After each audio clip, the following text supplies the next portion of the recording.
Good evening and welcome to the Friday edition of the Private Property Podcast. I'm your host, Uzamantungwa Khumalo. To all our new viewers, welcome to episode 209 of the podcast. You have missed out on quite a lot of great episodes, so do make sure to go to our Facebook or YouTube page to catch up on all the great content that we have brought to your screens. To all our regular viewers, well, welcome back. You know how we do it every single weekday at 7 p.m. We tackle a hot property topic and get a better sense of how we can better navigate our property journey. And it doesn't matter whether you're a tenant, whether you're a landlord, whether you're looking to buy, sell, or build. This is the podcast for your property needs. And we absolutely love hearing from you. So do make sure that you share the live and make the property circle bigger by inviting some of your friends and family to join in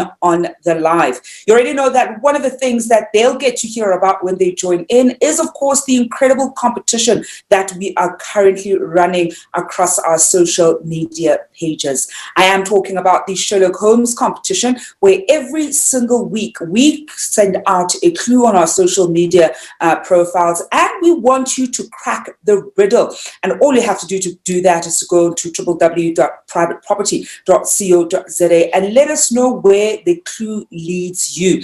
The clue this week, I think it was fairly easy, especially for people who live in the area. I think some of the clues, it kind of depends where you're living. Some have had a Western Cape feel, some more of a Gauteng Centurion feel. Of course, this one, I think some of the people got it relatively easy.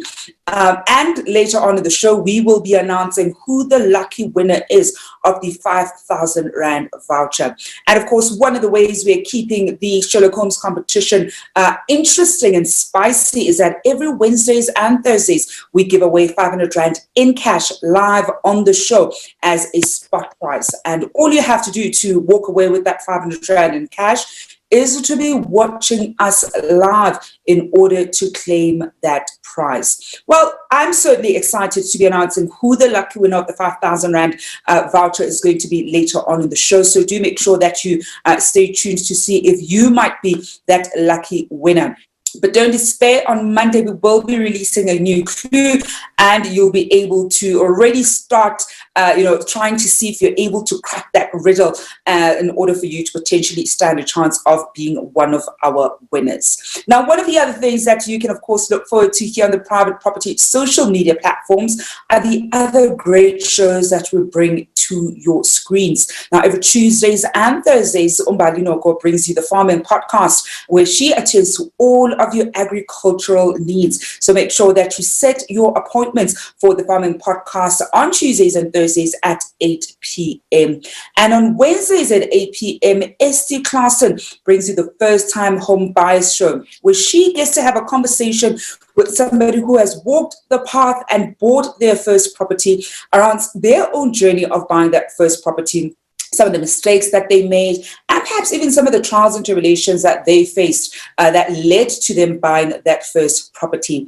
And Esty wants to see if you perhaps might be interested in being one of the people featured on the show. So if you think you've got a great story when it comes to your first time home buying journey, then do make sure that you send us a DM, and the First Time Home Buyers Show team will be in touch with you to see if you can be one of the guests that they feature. Now, as we're getting ready for the weekend, there's also another show that you can get excited for the weekend. And I'm talking about the first time, not the first time, but the Home Shoppers Show with Chad. And that is a show where he gets to profile some of the best estates and complexes that this country has on offer. So if you know that you're on the market and you want to get a sense of some of the amenities that some of these complexes and estates have, well, that is the show for you.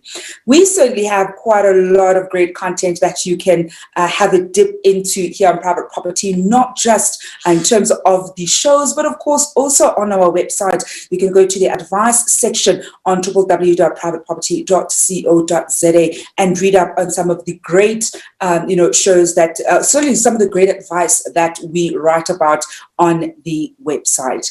Now, to get us started with this evening's conversation, this one is for the landlords. And I think at it's actually one of those that may come in quite handy for the tenants as well. I was speaking to my guest off air, saying that, you know what, as much as I am a landlord, a part of me is very big on making sure that tenants get a good deal, and tenants are best equipped and best empowered to be able to negotiate, their rental terms, and certainly some of the things that go into their lease agreement, because I know how scary that process sometimes is when you're a tenant and you're feeling, desperate and you really need a place, and your current place, the lease is going to be ending soon. So I'm always here for tenants as much as I'm very sympathetic to landlords, because I myself am a landlord. And this evening we're going to be looking at a 2021 Landlord's Guide to Rental Deposits. And some of the things that we're going to be exploring is, how much deposit we should be asking for.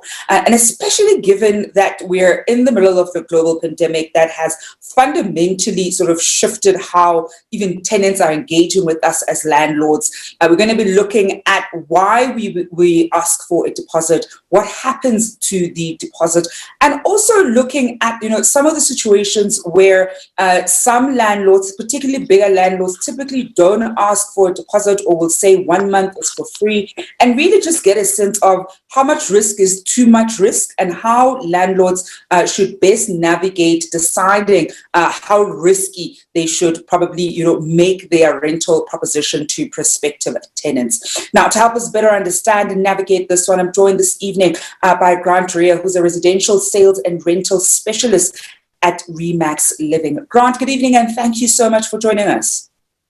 Thank you, Zama, for having me. Appreciate it. It's a great subject, this. It's a great pleasure to have you, Grant. It's an absolutely amazing subject because 2021, I think in many ways, 2020 caught a lot of landlords, off guard. I think none of the landlords anticipated that the COVID-19 crisis would drag on for as long as it did, would have such far-reaching consequences. And I'm sure even in their own sort of personal lives, it obviously had consequences, but then their tenants were also affected, which meant that their property investments subsequently also got affected. And I'm sure a lot of them now are trying to find different ways of sort of best positioning themselves to manage the crisis better, because we already know that it's not going anywhere anytime soon, right? I think a lot of us accepted that this is the new normal. We almost need to adapt our way of doing things to what the status quo has essentially become, instead of how, disillusioned we all were this time last year when we just thought, it's just going to be 21 days and then we're going to be fine. We're nearly 1 year into it. This is our new normal, and we have to put in systems in place that can best cushion us for the way forward. And I think firstly, Grant, before we even look at, how much deposit should we be charging and why, perhaps first just take us through how a landlord should be looking at a deposit. I mean, I know it's usually just such a big pressure point for tenants because some of them, might not have the amount, and they will argue, look, I can actually make the rental payment, but I don't have the deposit and then the rental payment. Sometimes their deposit from their other, place won't be ready in time. So it's one of those, they must almost have, we'll say 3 months, because they must buffer in the fact that they're not going to have the other deposit ready. So broadly first, how should landlords be looking at the issue of deposit before we sort of get into the nitty-gritties of how much to ask and the risks associated with it? Well, I would never, ever advise a landlord not to take a deposit. And even more so if you know the tenant. If they're a family member or a friend, it may be even more important to take a deposit. So, there was a norm at some stage before we reached our pandemic point where the norm was at least 1.5 months deposit or 2 months deposit. Now, it's really important that the pandemic itself actually made it quite interesting. It made it very relevant as to why landlords should take a deposit, because suddenly tenants weren't able to pay, and the deposit actually provided a buffer. It's there to protect your property. It's there to protect your interests. It's there to protect the goods in your property, if it's furnished, for example. So I would never advise taking less than 1 month's deposit. There's an interesting thing that occurs in tenancies where if 1 month's deposit is held, come the last month of the rental, the tenant's now found somewhere else, they're needing their deposit, and they say, Mr. Landlord, if you wouldn't mind, we're not going to pay this last month's rent, just use the deposit. Naturally, come the statutory requirement of pre-inspecting the property as per the Act 3 days before the end of the lease, suddenly there's 20,000 rands worth of damage. Now the landlord's sitting high and dry. This is why it's so absolutely important to take more than 1 month's deposit. And I would say at a minimum, and this is our policy within our business, it's a month and a half's deposit. Naturally, when you're screening a tenant and you're looking at a number of risk factors, we screen tenants on a 5-point process. We ensure that we can verify their ID. We will ask for details of a reference we can call, credit checks, an affordability score, and of course, credit checks. Now, if a tenant can't meet some of those criteria, I'm almost obliged in my service as an agent to a landlord to ask for a higher deposit. You know, they may be sterling tenants as per their reference. They may be gainfully employed, but let's say they're wobbling on some of their credit score aspects. So this is, you have to consider each situation as you go along. You know, and Grant, later on, I definitely want us to have a conversation about what happens when tenants do pull that, well, it's the last month and you know, let me not pay. I already know different ways to work around that, but for the benefit of our viewers, I want us to deal with that later on, because it is one of those things that almost always comes up, right? That towards that last month, they'll say, you know, use the deposit, when we know very well that the lease would have made provision for that, and there's a reason why a deposit is in place. But before we get to that, then, I mean, you've already started, and you made mention of this one, Grant, is the idea of how in a Remax Living, you certainly look at a month and a half.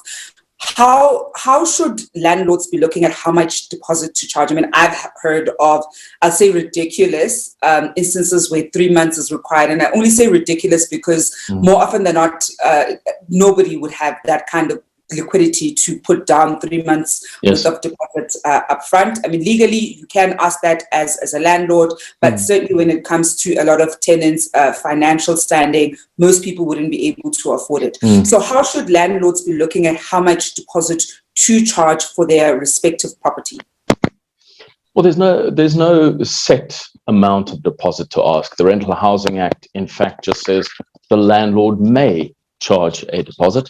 I suppose it's what tenants are going to accept. So if in your advertising you're saying 4 months deposit required and you get no response on your advertising, you may have to tweak the process. Naturally, if you have a luxury 100 million rand house on the Atlantic seaboard that's fully furnished and equipped, naturally you'll be asking for much higher of a deposit. It really is down to the individual. I would just steer clear of asking no deposit. That's where the risk factors start coming in. Now, if you want to entice new tenants, what you could do is say, our deposit is 1.5 months. However, we can give you the first month rent-free, just to entice new tenants to come in. And I think it's a very clever tactic to use in an environment and a market that is oversupplied and where the demand is shaky, to say the least. And let's talk about that, Grant, because you made mention of it even a bit earlier, and even in the intro I made mention of it, that the reality is there's certain landlords, and we tend to find it's the slightly bigger landlords that would have a building that would have an offering of no deposit, first month free. A lot of the, we'll call them DIY landlords, typically might not necessarily want to go that direction. I mean, you're already saying earlier that you would not advise any landlord to not charge rental at all. how risky should landlords sort of take it, especially in this market? I mean, when I look at, for example, in the Gauteng space, I know that down in Cape Town it's relatively different, but in the Gauteng space, it's just such an oversaturation of stock and an oversupply of stock in many ways that landlords are just sort of trying to get a good tenant in by almost any means necessary. How should they be looking at the issue of how risky it may or may not be to not have. I would avoid looking at the deposit to create an environment that's more tenant friendly. I would look at other aspects like offering a first month's rent, but I know many landlords have a bond to pay, so the first month's rent free is just not feasible. However, you can sweeten a lot of your offering by offering inclusions: electricity, water, refuse, sewage. Offer a fiber package. If your neighborhood has a nice fiber package, you could throw that in as well. There are a number of ways to make your offering look a lot more attractive. I wouldn't err on the side of reducing the amount of deposit I ask. It's readily accepted amongst tenants that a deposit is asked for, and they need to make plans accordingly. One thing worth considering in an environment where people are really financially stressed at the moment, Salma, is it's really important to check the credit record and credit conduct of tenants. Now, whether a landlord approaches an attorney to do that, keep in mind the tenant has to give explicit permission that their credit score and their credit history can be perused. So I would be very careful in this environment, this financial environment we're finding ourselves in. Make sure that you can credit check the tenant for accessing microloans. Some of the credit bureau do not show you the accessing of microloans. And you can easily see on some credit bureau that this tenant's clearly getting themselves into trouble and accessing multiple small loans to be able to afford deposits. So these are important to look at. And it's such such a great tip, Grant, because I think oftentimes landlords, especially those who may opt to do certain things themselves as opposed to work with an agent, those are things that they easily would sometimes not check for. And that's why sometimes, kind of urge landlords to work with professionals, especially if you don't have the best sense of what's what, and you want to make sure that the right tenant is placed. Rather work with somebody who would know what to look out for during the application process and would be able to thoroughly advise you on, some of the potential red flags of a tenant or things that you should be aware of. So even if you don't opt to do the rental management with the agent, certainly you want somebody who does, the procurement fairly well. So I think as landlords, do shop around a bit. I mean, if you think you're now at that stage where you are slightly more savvy in doing your due diligence, that's fantastic. And that certainly is something that you need to be aware of. Now, we are taking your questions and comments here on the Private Property Podcast as we talk about a landlord's guide to 2021 rental deposits. We've got some questions and comments I see here on Facebook. We've got a comment from Liesel Baba, one of our top fans, who says, perhaps landlords should also consider inspecting properties a month or two before a lease is finished in case of damages, and so as not to be left with more costs if accepting a deposit as a final payment. And Grant, maybe let's actually deal with the deposit as a final payment now, because as we're saying, it happens a lot, and in a lot of leases there's actually a provision for how deposit is not that final month's rental payment. The final month's rental payment should still be done. How should landlords be dealing with tenants who come towards the end of the second last month of the lease agreement, want to say, for next month, use the deposit? How should they best navigate that one? Well, it's all down to the wording in each lease, again, like you said. So it's really important. Your tenant needs to be put to terms if they've actually failed in meeting their obligations and the provisions of that lease. In other words, if the lease says the rent is due on the 1st, if it's not in by the 1st, you need to be adequately notifying your tenant of the breach of their agreement. And this is really, really important. And it's also important, and why many landlords use agents is because agents have a very helpful tool where they report to credit bureau. In other words, we can say to that tenant, this is all good and well that you're unable to pay the rent and you want us to use the deposit. However, it's going to poorly reflect on your credit record because it will be noted as an unpaid amount. So this is possibly important in terms of using an agent in this respect. But naturally, if your tenant digs their heels in and says, I'm just not paying it, you'd be hard pressed as a landlord deciding, shall I take this person to court? Shall I go the route of putting them in breach of their agreement? So each situation is unique. Maybe you had a phenomenal relationship with the tenant, and at the time of them making this request of you, you inspected the property and it is pristine. They've never missed a day's payment. They've never missed a utility payment. By all means, you could consider it, but it's naturally risky because everyone's level of cleanliness is also very different. I find the property can be kept pristine during the course of the lease, and then right at the end, they move out and their furniture's been moved. Those furniture items have never been moved.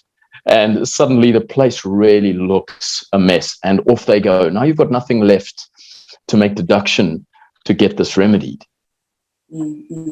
We've taken more of your questions and comments this evening as we talk about a landlord's guide to 2021 rental deposit. We've got a question coming here from Rochelle Moller on Facebook asking, what does it entail when a landlord is told to find the tenant a new place to stay if for forced eviction? And I think I'll actually rephrase it. I think this is one of those instances, when, let's say, if you can't fulfill your rental agreement, and I see this a lot, I'll say in Cape Town, actually, a lot of Cape Town residents would usually post these particular things where they want somebody to take over their lease because they are, landlord, because of whatever the terms and conditions of their particular lease agreement is, as opposed to putting in a 20-day notice. So how would that typically work, and what does that entail? So the Consumer Protection Act does give a tenant the absolute right to, if they're a natural person, to give 20 business days notice at any stage during the lease without explanation as to why. However, the landlord has a right to charge a reasonable penalty. Now, we could spend days talking about the reasonable penalty. However, the Consumer Protection Act actually puts the obligation on the supplier. So the Consumer Protection Act makes the tenant the consumer and the landlord the supplier. It actually puts the onus on the landlord to find a replacement tenant. In other words, he has to mitigate his loss. So he can't just say, well, we couldn't find someone, so I'm just going to lay claim to your deposit. It doesn't work like that, unfortunately. And we're going to take more of your questions and comments. I see we've got a comment here coming through from Claudine van Black on Facebook saying, by not asking a deposit, you run a huge risk of people renting, not paying rent anyway, and also damaging your property, thus losing so much. And that's exactly what Grant was highlighting earlier, that it does become quite risky, especially if you are managing, let's say, one or two of your properties, or your portfolio is relatively small. Sometimes a lot of some of the companies that would offer no deposit, 1 month free, are running a big building, and one could argue they can absorb that kind of risk because they have quite a number of tenants in their books. Whereas as a DIY landlord, as it were, you simply can't afford that kind of risk, and you don't have the kinds of chances that some of the big landlords would typically have. We've got a question from YouTube coming from 19th Kaven, who asks, when a landlord uses an agent, who holds on to the tenant's deposit in an interest-bearing account? I love this question. Yeah, it's a good question. Usually, if a landlord is using an agent, that agent has a trust account, which is set up according to the requirements of the Estate Agency Affairs Board. And naturally, you'll probably find that your deposit held by an agent will earn you slightly more interest. Keep in mind, and this is important for landlords to be aware of, the the deposit needs to be held in a financial institution in South Africa, and it needs to earn equivalent of a savings type of interest. That's all. You don't have to open a special account. You don't have to open a call account or special interest account. It merely needs to be in an account earning interest equal to a savings account in South Africa. Another question from Facebook, this one coming from Fahana Siddiqui, asking, what percentage does an agent charge for finding and screening tenants? Well, that's a very wide question. I think if you had to ask 10 agents, you're probably going to get 10 different answers. It seems there is an industry standard for the management of a tenancy for 12 months to be at 10% monthly, and that's plus VAT if your agent is registered that way. Zama, one really important aspect of deposits, and this is important for landlords to know, the biggest way to protect your asset and to ensure that the deposit is a way for you to restore your property is the incoming inspection. Your deposit is useless unless you've done a thorough joint incoming inspection with the tenant. And this is where people fail. And tenants as well, they wouldn't ask the agent or the landlord, please come and meet with me so that we can go through the property to just establish what we call a baseline of condition, so that we know at the end of the lease period, that was the baseline and the condition, and we are now at the end of the lease, let's make comparison. And that's really important. A landlord going to court after the fact and cannot produce an incoming record of inspection, courts are probably going to say, I'm sorry, Mr. Landlord, you're going to have to pay that deposit back in full with interest. It's absolutely vital. And that's a tip for both the landlord and the tenant. So if you're a tenant, insist on that inspection when you move in. And if you're a landlord, make sure that you have that inspection when you move in, because that's going to be the basis for when you do the exit inspection. You're able to then compare if things are as they were in the beginning, or perhaps things got messed up. And if there were certain things that were snagged in the beginning, maybe you as the landlord didn't address them. So as a tenant, you're able to protect yourself because those were snagged earlier on. They were never addressed throughout the term of the lease. So they can't then at the end of the lease say that you are the one who broke whatever thing, and fixing it is going to come out of your deposit money. So really for both parties, it's so important. If you're a landlord and you don't do it, they'll break something, and there's no way that you can essentially prove that when they moved in, that particular item or items were not broken. We're taking more of your questions. Sorry, Zama, a tip for tenants, if your landlord doesn't do the inspection, just grab your cell phone and do a slow walkthrough video through the property and load it onto some platform and send the owner the link. Say, I'm just making sure you know this is the record. It will avoid dispute later. And that's a great tip, Grant. Thank you so much. We are taking more of your questions and comments this evening. We've got one from Facebook. It's coming from Shireen Kutsia, and they ask, is it fair to question a 60 days waiting period to get back a deposit return? Rightfully, it should be deposited in a 30 days notice account. To wait 60 days is pressing on a small business seeking to find a new space. So what typically is that? What is the number of days that the deposit should be returned to the tenant? So there are few subjects that cause as many tears and frustration and hatred as this. So the Rental Housing Act is actually quite helpful. So that's the Rental Housing Act 50 of 99. You could just search it on Google. So Chapter 5, I think Section 3A down to O, it deals with how the deposit needs to be refunded. So the first thing it says is there needs to be a pre-outgoing inspection not less than 3 days before the end of the lease. It's a bit of a silly thing because you can't really ascertain the condition of the property when someone's furniture is in it. But the intention is to have a pre-outgoing inspection so that the landlord or agent can say, Mr. Tenant, I've noticed in comparison to the incoming inspection, X, Y, and Z need to be done so that the tenant can then prepare. So at the time of handing over the key, so let's say the lease says the lease ends on the last day of the month at midday. Unfortunately, after that point, you don't actually have much recourse as a tenant to say, oh, I'm sorry, I forgot to clean that. Can I quickly do it? Unfortunately, your opportunity to do so has now lapsed, provided there was an incoming inspection, of course. So now, if there are no deductions whatsoever, the Act's quite clear. You need to refund within 7 days. All right, 7 days. So if there are, in fact, deductions, 14 days after restoration of the property. In other words, you walk in, your tenants destroyed the property, you then get a number of contractors, you make repairs, and then 14 days after that period, you'll have to refund whatever the balance is with interest. Remember, of course, you need to retain the receipts and the invoices. The tenant has the right to have sights of those. And then, of course, if you arrange with your tenant, Mr. Tenant, can you meet me at this day and this time for an outgoing inspection, and the tenant does not arrive, then it is a 21-day period to refund the tenant. And so, you'd never get instances, Grant, where there's a 60-day waiting period, because I see that in this particular question, Shireen is making, mention of 60 days waiting period. It seems people want to make up their own rules and regulations, but legislation is quite clear, and you'll find many leases done by private landlords are grossly inadequate, and their lease is contracting outside of the law.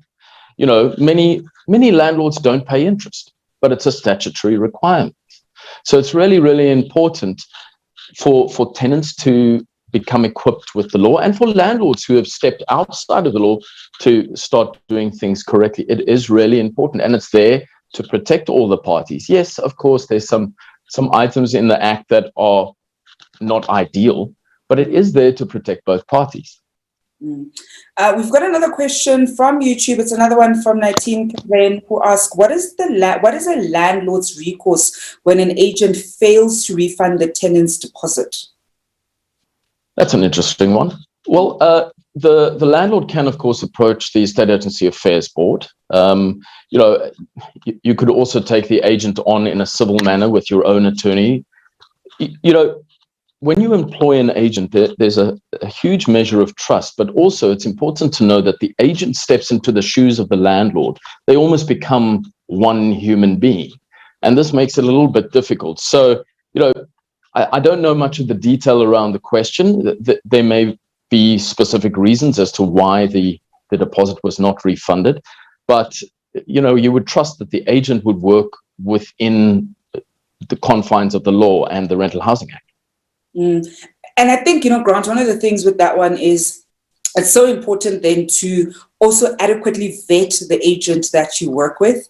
I know especially now there are a lot of, we'll say smaller agencies cropping up, one-man type agencies that are, popping up.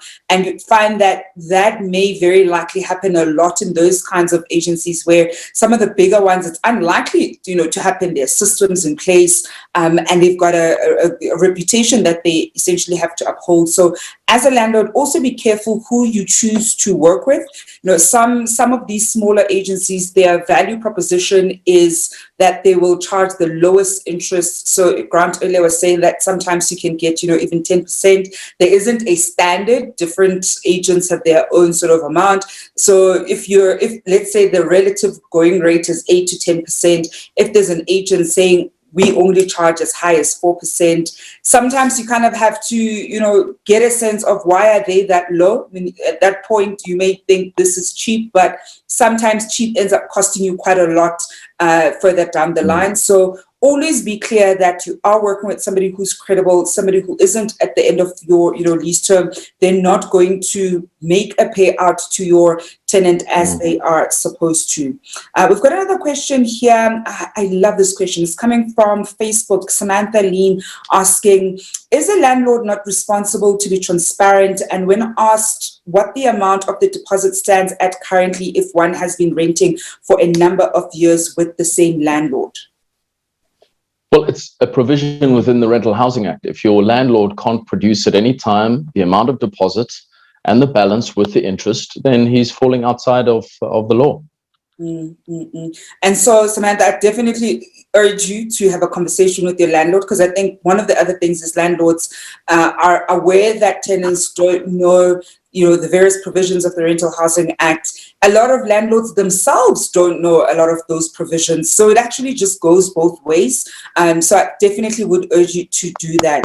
Now, we've got another question from Facebook, Bradley Shetty asking, can a landlord rent out a property on a daily rate, collecting rental monthly and in advance?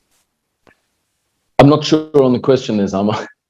So it's almost working, we'll say, on an Airbnb model where you're charging a daily rate.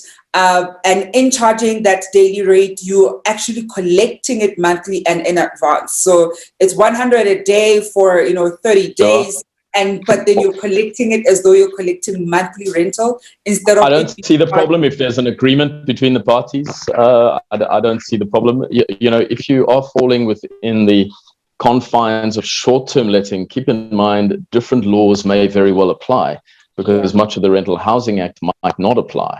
One of the things, Grant, and you and I had said this even off air before we got on with the conversation, was when we talk about deposits, it's one of those conversations that could probably go on for such a long time. I already see a lot more questions and comments that we're not going to be able to get through this evening. So I'm already going to promise our viewers that we're going to have you back so that we can, address some of them and probably give them more tips on how to best navigate this, because it is such a big pressure point for both landlords and tenants. And as we've already highlighted, sometimes both parties don't know the legal provisions with which they essentially have to both work within. So before I do let you go, though, Grant, any final tips for both landlords and the tenants when it comes to rental deposit this year? I think it's really important to ensure that your landlord or your agent holds the deposit in the correct way, that it's either in a trust account or at least a savings account held by your landlord. And yes, hold them accountable. Say, could you tell me what my balance is after a year? What we can possibly cover in the next episode, if you're willing to have me back, is just if a tenant has been renting long-term, year in, year out, what happens to the deposit? Can we top up the deposit in year 2 or year 3 to possibly protect the landlord's interests? So, like I said, deposits we can chat about all day long. Yeah, no, definitely, Grant. We're going to add that as one of the things that we want to talk about. To the viewers at home, you can continue sending some of your questions down below. And I'm sure that when we have Grant back, we'll definitely address some of those questions because I can see there are a lot coming in. Unfortunately, we won't be able to get through all of them this evening, but I promise you we're going to book our slot with Grant in the near future so we can go through some of those great questions. Grant, thank you so much for certainly for being with us this evening. I'm certainly looking forward to having you back on the show very soon. Thank you, Zama. Appreciate it. It's been great. Thank you. And that is Grant Ria, who is the residential sales and rental specialist at Remax Living. Well, that's the end of our episode here on the Private Property Podcast. But as you know, we are going to be giving away that 5,000 Rand voucher to one lucky winner for our Sherlock Holmes competition. We're going to be back just after this.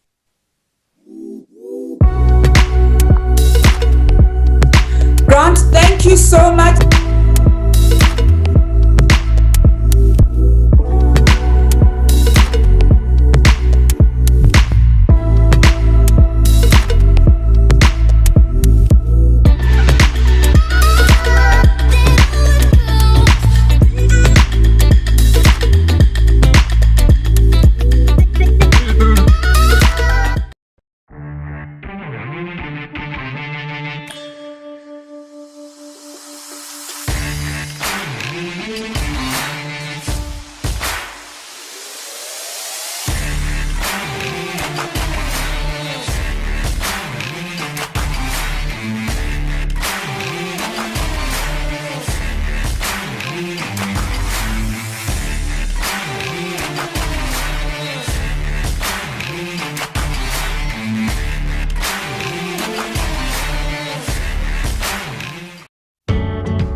Welcome back to episode 209 of the Private Property Podcast. I'm your host, Uzamantungwa Kumalo. Well, that was such a big topic. And, Grant and I are even saying we didn't even get to talking about the recourse in the event that a tenant doesn't get their deposit back. What can they do? What should they do? Because you definitely do not want to, leave your deposit with a landlord, especially when you've been such a great tenant and you've left the place the way that you found it. Well, we're going to be having Grant back very soon, and we'll be able to, finish this conversation, but also take some of the questions that you had sent through. So do continue sending them down here below, and we'll definitely address them when we have him again, because deposits is one of those very thorny topics that so many of us probably all have an experience with.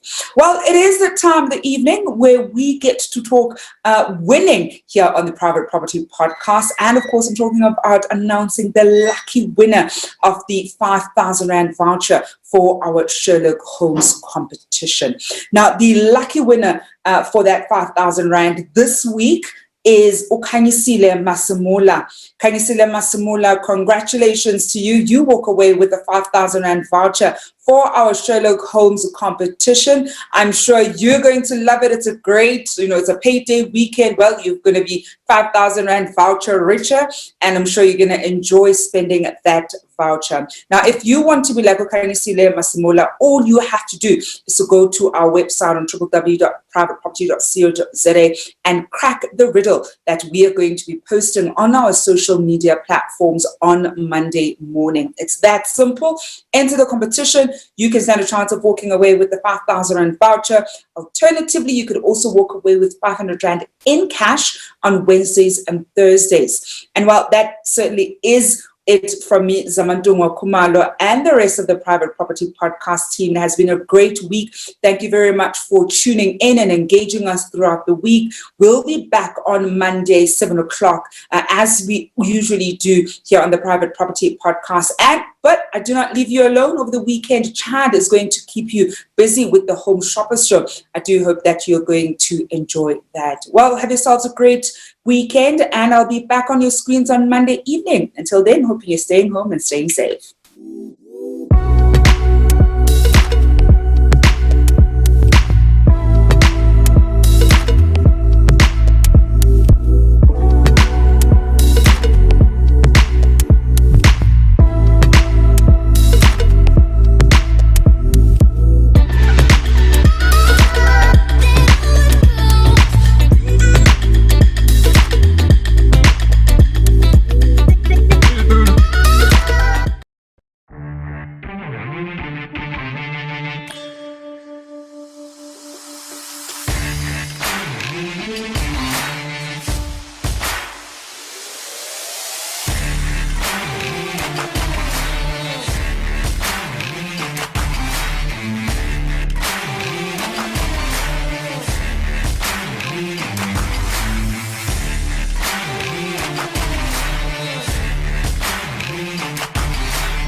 Hi, I'm Brian Kepper. I'm a 10-time South African motorcycling champion. My family and I have chosen to live in Fourways. There's some really great suburbs in our neighborhood. There's a lot of families living in the surrounding areas, in places like Lone Hill and Cedar Lakes. What draws people to Cedar Lakes is that it's so close to Broadacre Shopping Centre, Cedar Square, and Fourways Life Hospital. Lone Hill is a major draw card for many families. It's got some great smaller commercial centres and some fantastic schools like Crawford College.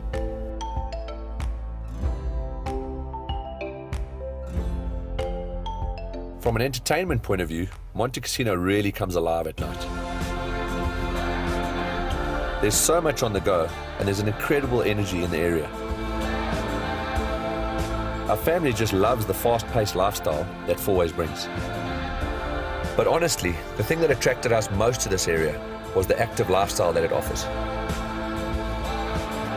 As a family, we've chosen to live in Fourways because of the lifestyle and convenience, and this is our neighborhood.